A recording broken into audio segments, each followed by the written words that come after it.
जैसे कि आपको पता है कि हरियाणा के बीजेपी समर्थित इन 3 निर्दलीय विधायकों ने अपना समर्थन अब कांग्रेस पार्टी को दे दिया है, कांग्रेस के साथ लग गए हैं। हरियाणा की राजनीति में बड़ा धमाका हो गया था। एक तरफ जहां लोकसभा चुनाव चल रहा है और ये निर्दलीय विधायकों ने बीजेपी सरकार को अल्पमत में ले आए। आखिर कांग्रेस के साथ आने की 4 बड़ी वजह है। उन वजहों के बारे में आपके सामने जो है विस्तृत जानकारी रखेंगे। ध्यान से इस वीडियो को शुरू से अंत तक देखिएगा। आपको क्या लगता है कि हरियाणा में अब बीजेपी सरकार अल्पमत में आने के कारण क्या गिर जाएगी? क्या बीजेपी अपना कार्यकाल पूरा कर पाएगी? कमेंट करके जरूर बताइएगा। चैनल को जरूर सब्सक्राइब कीजिएगा। सबसे पहले इनका स्टेटमेंट बता देते हैं। निर्दलीय विधायक रणधीर गोलन जो पुंडरी के हैं, उन्होंने कहा कि लोगों को परेशानी थी, समर्थकों की मांग पर यह फैसला लिया गया कि वे कांग्रेस के साथ लगे हैं। वही धर्मपाल गोदर जो नीलाखेड़ी से विधायक हैं, उन्होंने कहा कि किसानों और लोगों की नाराजगी झेलनी पड़ रही थी, जिसके कारण कांग्रेस का समर्थन उन्होंने किया है। चरखी दादरी से विधायक सोमवीर सांगवान का कहना है कि भाजपा ने निर्दलीय विधायकों से धोखा किया है, क्योंकि उनको न तो मंत्रिमंडल में शामिल किया गया, न कुछ अन्य पद दिया गया। वहीं इनकी 4 बड़ी वजह है। सबसे बड़ी वजह यह भी है कि इन्हें मंत्री नहीं बनाया गया। हरियाणा में भाजपा ने जजपा से गठबंधन तोड़कर नई सरकार बनाई। भाजपा के पास उस वक्त 41 विधायकों का समर्थन था।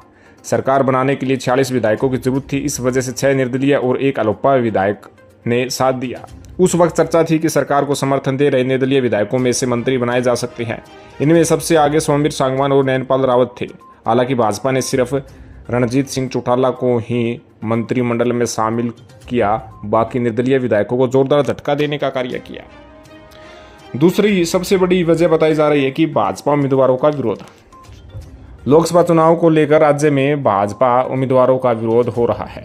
हिसार से रणजीत चौटाला, सिरसा से अशोक तंवर, रोहतक से अरविंद शर्मा, अंबाला से बंतो कटारिया, सोनीपत से मोहनलाल बड़ोली, करनाल से मनोहर लाल खट्टर समेत कई उम्मीदवारों का विरोध हो चुका है।